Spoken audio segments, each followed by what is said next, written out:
Mesdames, Messieurs, bien-aimés dans le Seigneur Jésus-Christ, shalom. Nous sommes flattés et en même temps encouragés par votre fidélité indéfectible à la télévision de Jésus-Christ, canal Le Chemin, la Vérité et la Vie. Merci de nous suivre sur CVV à travers cette émission spéciale consacrée aux festivités du 30e anniversaire du ministère chrétien du combat spirituel. Nous sommes à la Cité des Triomphes pour célébrer Jésus, pour tout ce qu'il a fait dans nos vies à travers cette grande œuvre que nos parents, papa et maman Olangui, ont bâti avec finesse et délicatesse. Le monde entier a fait donc de Kinshasa la capitale mondiale du ministère chrétien du combat spirituel. Pendant 2 semaines, nous convergeons tous ici pour célébrer le Seigneur à travers la 13e convention et le 5e symposium. Tous les sièges presque sont représentés, dont le siège d'Atlanta aux USA.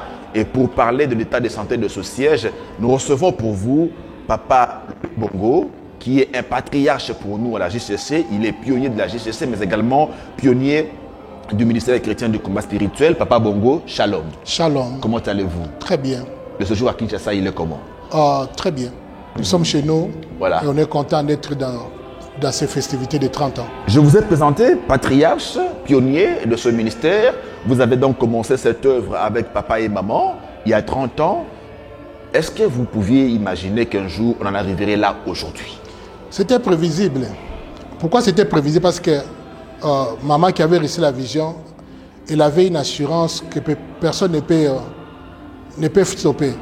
Moi, je me rappelle, elle disait, nous irons dans le monde, on va aller prêcher l'évangile. Et aujourd'hui, l'évangile est allé dans le monde. Et nous, on lui posait la question, mais maman, on est seulement à Brazza à côté ici. On n'est même pas loin. Elle disait, le Seigneur m'a dit qu'on va aller dans le monde. Et aujourd'hui, le message du combat spirituel est allé dans le monde. Avec une vitesse vertigineuse. Elle s'est fondée sur quoi? Vous savez, force. Elle avait une vision. Lorsqu'on n'a pas la vision, on ne sait pas où aller. Elle avait l'assurance de son Dieu dans sa vision. Elle avait un message. Vous savez, maman jusqu'à sa mort, n'a pas prêché autre message que ce que Dieu lui a donné. Et au moment où elle a commencé à prêcher son message du combat spirituel, elle a eu beaucoup d'opposition. Et beaucoup de gens, avec cette opposition, ils allaient reculer. Même abandonner le message. Mais elle était toujours ferme, elle est restée dans le message, jusqu'à sa mort, elle n'a prêché que ce que Dieu lui a donné comme message. Un message qui n'a pas été compris au début, mais qui finalement a réussi à faire bouger beaucoup de lignes, n'est-ce pas? Vous savez, en 91, la manière dont on priait, la manière dont on écoutait les enseignements, chez les autres, nos frères et sœurs des autres églises, ils croyaient comme si nous étions des fous. Moi, je me rappelle un ami qui me disait, vous combattez contre quoi? Mais aujourd'hui, dans toutes les églises, tout le monde parle du combat spirituel. Le message de maman, vous savez, cette femme avec son mari, ils ont révolutionné la vie chrétienne dans ces pays et à travers le monde. La manière de prier, vous savez, avant 90, avant que le ministère ne commence, aujourd'hui, la manière dont les gens ont prié, commencent à prier, change. Les gens savent. De quelle manière la manière Vous savez, a changé? les prières de combat, les prières axées sur le combat spirituel, avant, ça n'existait pas. La délivrance, les histoires de coutumes, les histoires de sorcellerie, on en parlait moins. Mais aujourd'hui, avec les enseignements du combat spirituel, avant, les chrétiens avaient même peur des sorciers. Mais c'est avec les enseignements du combat spirituel, on a compris que nous, avec Jésus, ce qui est à nous est plus fort que celui qui est dans le monde. Brièvement, Papa Louis Bongo, parlez-nous un peu de votre parcours dans ce ministère. Vous venez tout jeune et aujourd'hui, grand responsable dans un siège américain, celui d'Atlanta. Vous savez, le ministère du combat spirituel, nous étions presque au début du ministère. C'est notre marâtre qui a gêné pour nous et nous a intéressés au message du combat spirituel. Nous sommes venus presque toute la famille. Et je me rappelle en 92, à la première conférence de la CFMC, nous avons témoigné en famille. C'est-à-dire, nous, dans notre famille, les 4 maisons, nous les avons gravies jusqu'à la 4e maison. Et c'est ce qui a fait que quand on est arrivé, chacun d'entre nous a pris la mesure de son problème. Chacun a compris son problème. Et nous sommes entrés en profondeur. Et nous avons commencé à servir le Seigneur dans ces ministères. On était trop jeunes, dans les vingtaines. Et donnez-moi 30 ans, et je suis dans les cinquantaines. Et nous avons vu beaucoup de choses. Vous savez, nous, quand nous sommes venus au ministère, et nous, moi personnellement, nous avons commencé d'abord au centre Péniel. Je me rappelle la première réunion au centre Péniel que nous avions, c'était au parc de Boc. Et nous étions 12 papas. C'était 2 bancs avec la chair. Papa était en train de prêcher. C'est là, moi, c'est le centre Péniel que moi je connais. Et je peux me rappeler de quelques personnes qui sont encore là. Entre autres.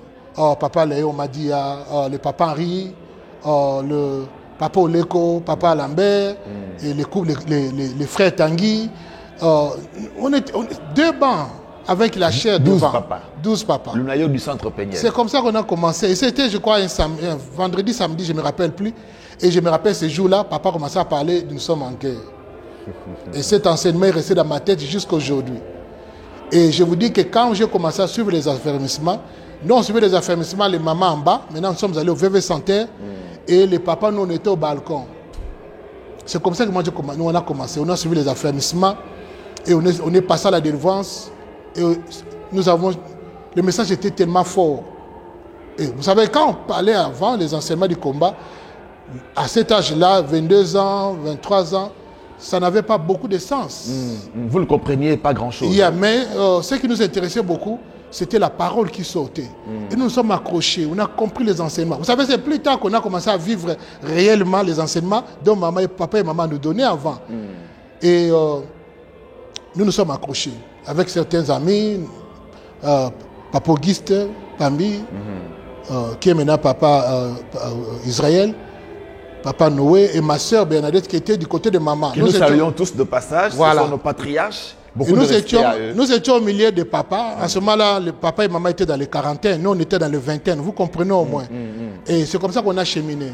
Moi et papa Noé, nous sommes les premiers modérateurs des centres péniels. Peut-être les gens ne savent pas. Vous savez, on était au VV Santé, parmi les premières adorations. Oui. C'était moi, c'était papa Noé qui était du modérateur. Avec une table et papa à côté.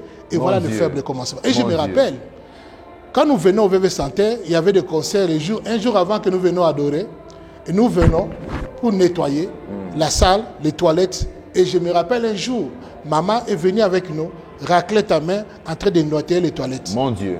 Et aujourd'hui, quand je vois l'œuvre qu'elle a battue, elle a investi dans cette œuvre. Et nous sommes fiers. Alléluia. Et nous sommes là Alléluia. Pour assurer que l'œuvre que cette femme et son mari ont bâtie, cette œuvre doit se pérenniser. Alors, comment vous avez cheminé en tant que jeune et maintenant, en 92, vie professionnelle en 92, je vais vous raconter une anecdote. Maintenant, quand le ministère prenait de l'ampleur, il y a beaucoup de gens qui venaient. Nous étions au VV Santerre. Maintenant, il y avait des parents qui venaient avec les enfants. Vous savez, moi, 22, 23 ans, un jour, papa me prévient, on va prendre tous les enfants, vous les encadrez de l'autre côté là-bas. Ça, ce sont les faibles commencements. Je me suis dit, mais moi, les enfants vont faire des bruits.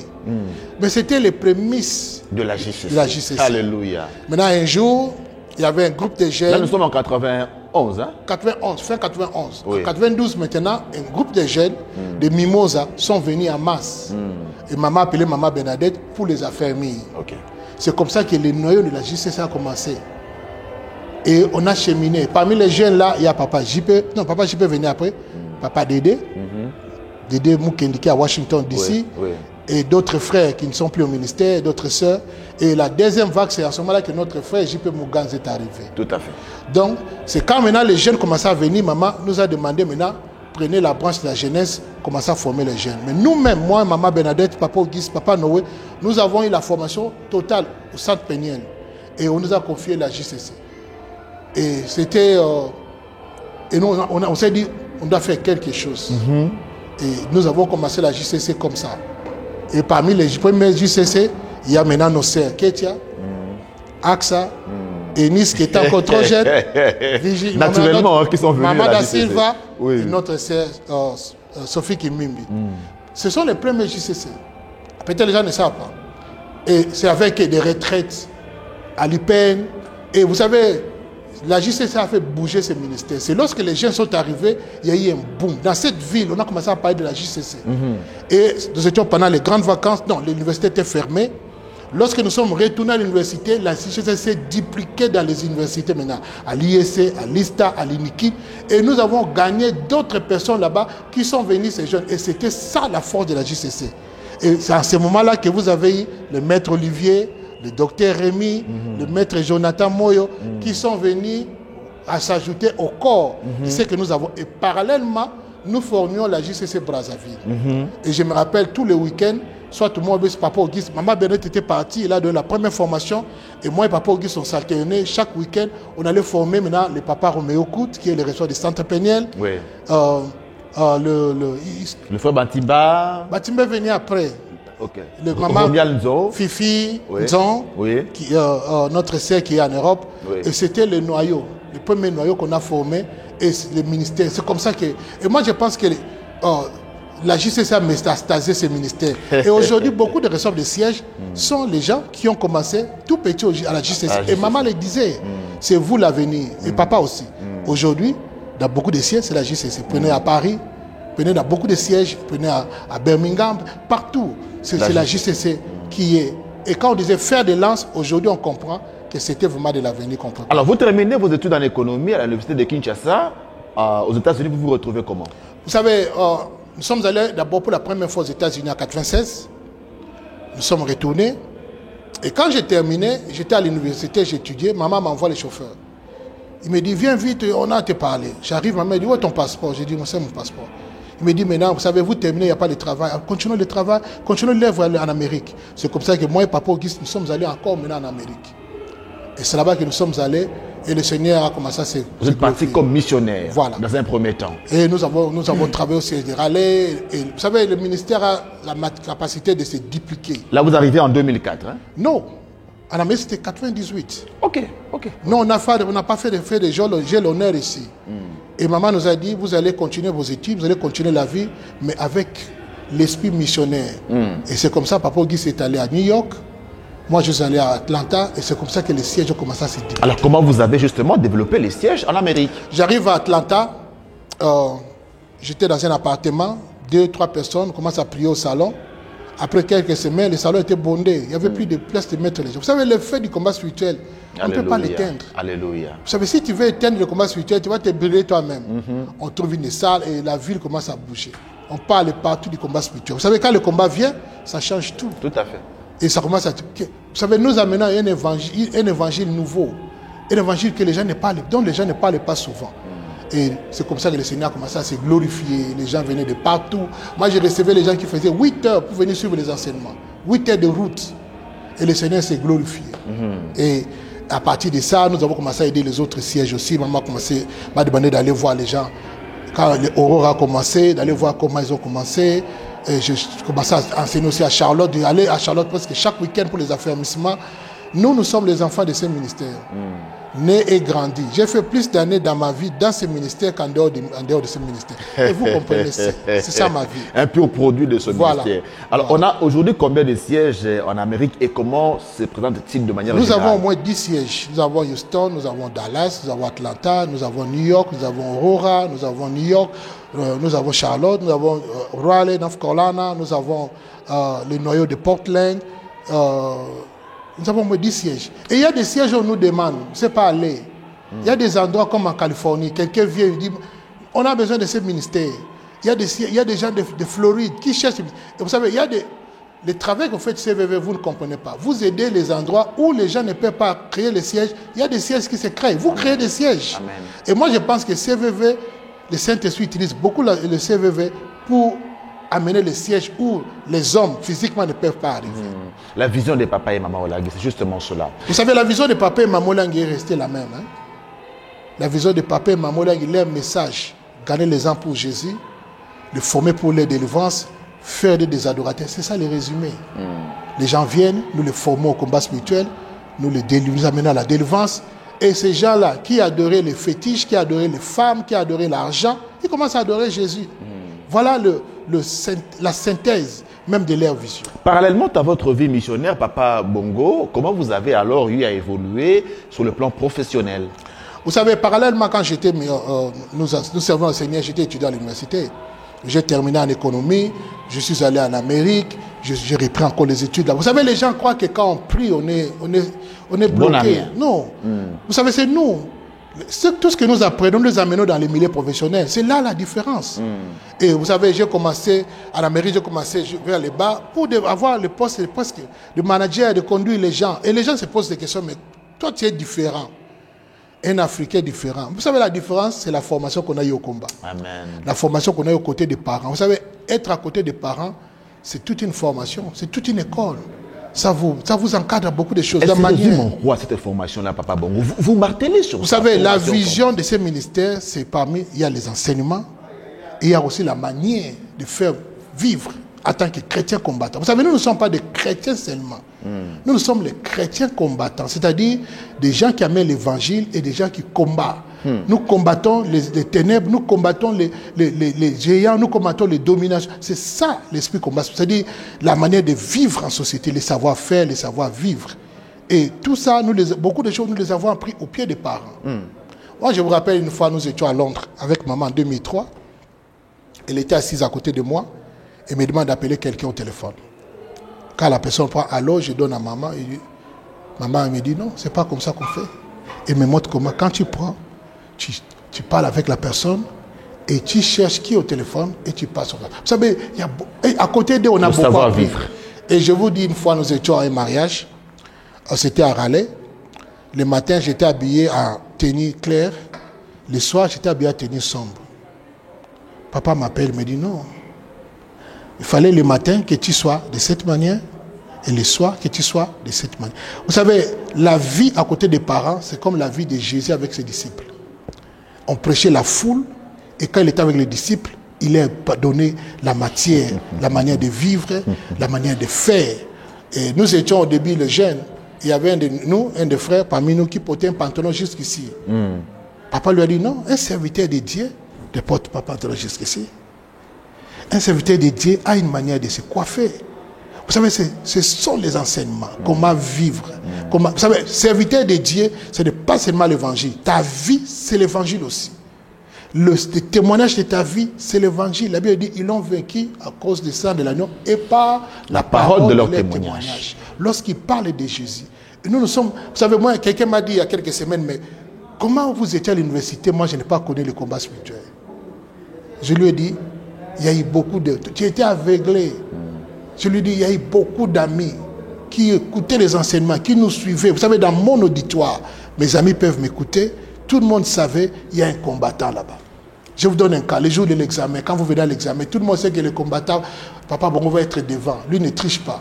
De première année en dernière année, je n'ai jamais triché. Pourquoi? Le Dieu du combat spirituel. Parce que dans le combat spirituel, on nous apprend comment craindre Dieu dans sa totalité. Il n'y a pas de compromission. La crainte de Dieu, papa, c'est ce qu'on nous enseigne au ministère. L'une d'ailleurs de vertus cardinales que nous avons apprises auprès de vous à la JCC. Qu'est-ce que cette crainte-là vous a rapporté, vous, dans votre vie socio-professionnelle? Vous savez, quand on craint Dieu, il y a beaucoup d'aspects. Il y a l'aspect d'abord être honnête envers Dieu. Vous savez, il y a des choses que tu peux être, étant seul, tu ne les fais pas. Parce que tu aimes Dieu et tu le crains. Et dans ce ministère, nous avons appris à craindre Dieu. On était jeunes, on n'était pas mariés. Vous savez, nous, ma papa et maman nous disaient, tu ne peux pas avoir des fiancés comme ça, non. Moi, j'ai commencé je me suis fiancé, j'ai déjà terminé les études. L'université? J'ai terminé l'université, même 2 ans, 3 ans après. Et nous craignons Dieu dans la manière de vivre. Ce n'est pas des hypocrites, ce n'est pas des tombeaux blanchis. À tout moment, même là où tu es seul, personne, nous on ne craignait pas maman et papa, nous on craignait leur Dieu.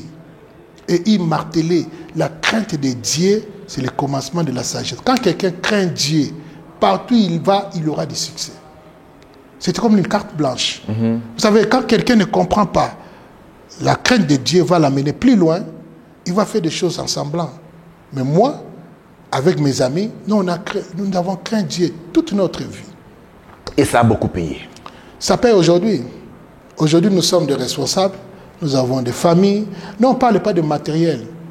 On a commencé à prêcher. Vous savez, un jour, j'ai prêché, il y a un pasteur qui a fait la théologie, togolais, qui était venu, il était assis, il m'écoutait. Il m'a posé la question à la fin, où tu as appris à prêcher comme ça? Je lui ai dit, je l'ai appris au pied de papa et maman. Là. Moi, quand je suis venu dans ce ministère, je n'ai jamais été ni prédicateur, ni évangéliste quelque part. J'ai appris à leurs pieds comment prêcher la parole de Dieu. Et comment vivre dans la crainte de Dieu, dans la vérité. C'est comme ça.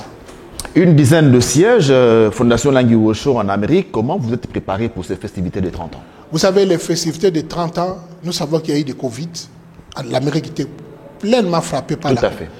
Mais les gens se sont mobilisés. Pendant que je parle ici, s'ils ne sont pas venus ici, la majorité, mais dans tous nos sièges, les gens nous regardent à toutes les séances. Et j'ai eu un coup de fil aujourd'hui, les gens sont émerveillés. Les gens sont très contents des enseignements, des témoignages qu'ils écoutent. Alors vous-même, ici à Kinshasa déjà, la température des festivités, comment vous l'estimez? Mais la température est au maximum. Et depuis les premiers jours, nous avons été bénis par la présence du président de la République. Ça, ce sont des signes. Avoir le président venir les premiers jours, et j'ai senti que ça va chauffer ici. Ceux qui ont encore le moyen de venir, je les invite à venir participer. Même les derniers jours, la Bible dit, mieux vaut la fin d'une chose que son commencement. Vous sentez un peu l'absence de papa et maman à ces festivités? Leur côté regardant, attentif? Physiquement, il y a. Mais spirituellement, on ne sent pas la différence. Vous savez, physiquement, ce couple-là, être à côté d'eux, c'était merveilleux. Mais spirituellement, on sent, on ne sent pas leur absence. Leur Dieu est présent, il est encore là. C'est ce qui est important. La présence de leur Dieu, le travail, leur Dieu ne nous a pas encore abandonnés, il est encore avec nous.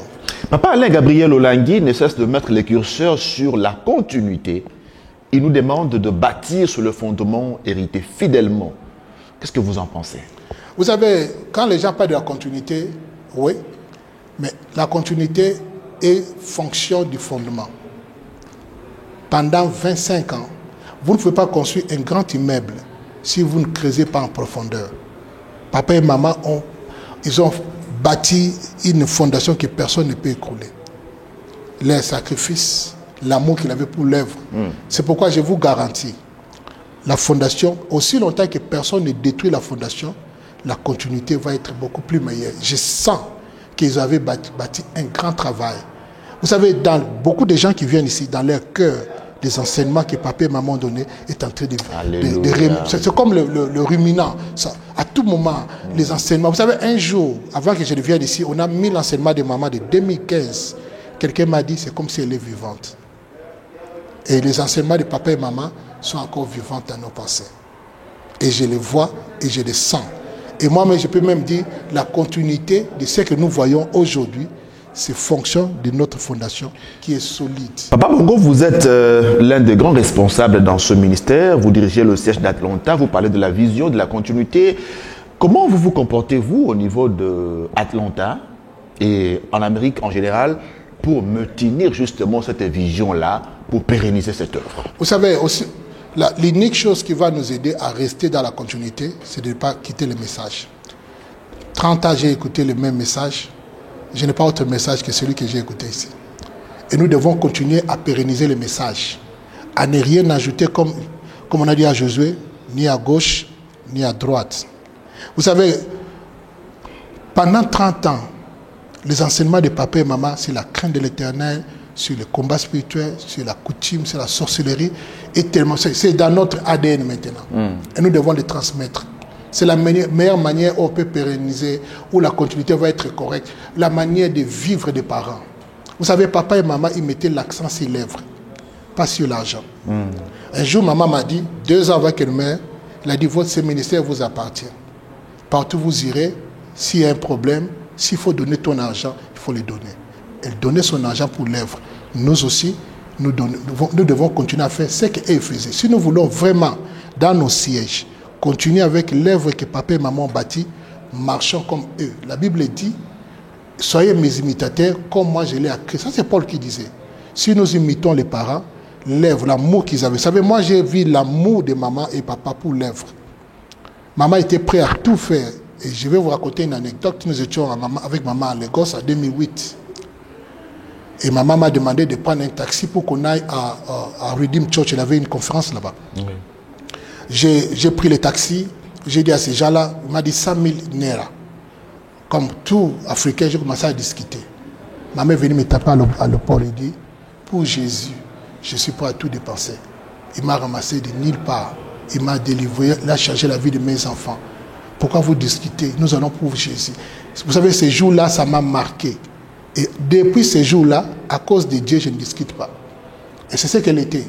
Et moi, nous devons le copier. Vous savez, nous devons copier tout ce qu'il faisait pour que l'œuvre soit pérennisée. Dans nos sièges, vous savez, maman ne laissait pas les gens comme ça.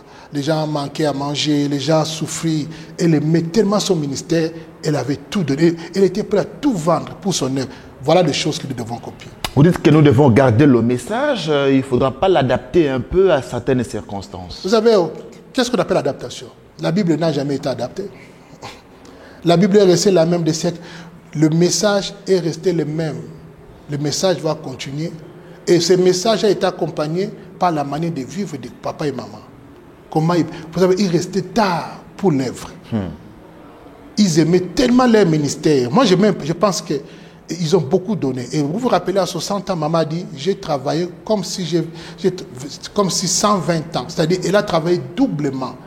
Je me rappelle, un jour, ils étaient au Bénin, je les ai appelés, c'était 3 h du matin. J'ai pleuré, ils ont pris le téléphone à 3 h du matin. Et beaucoup de gens, ils ne peuvent pas faire comme ça. La maison de papa et maman au Lang, ce n'était pas la maison seulement de leurs enfants. Et leurs enfants n'étaient pas souvent. C'est de nous. Et nous avions droit à tout. Aujourd'hui, en tant que responsable des sièges, nos maisons doivent être comme la maison de papa Alléluia, et maman. alléluia. Vous le faites à Atlanta? Ma maison, c'est la maison. Tout le monde le sait. Ma maison, c'est la maison de tout le monde. Moi, j'ai ramassé beaucoup de gens. Et les gens me disent, mais pourquoi tu le fais? J'ai dit, maman Olang a fait ça.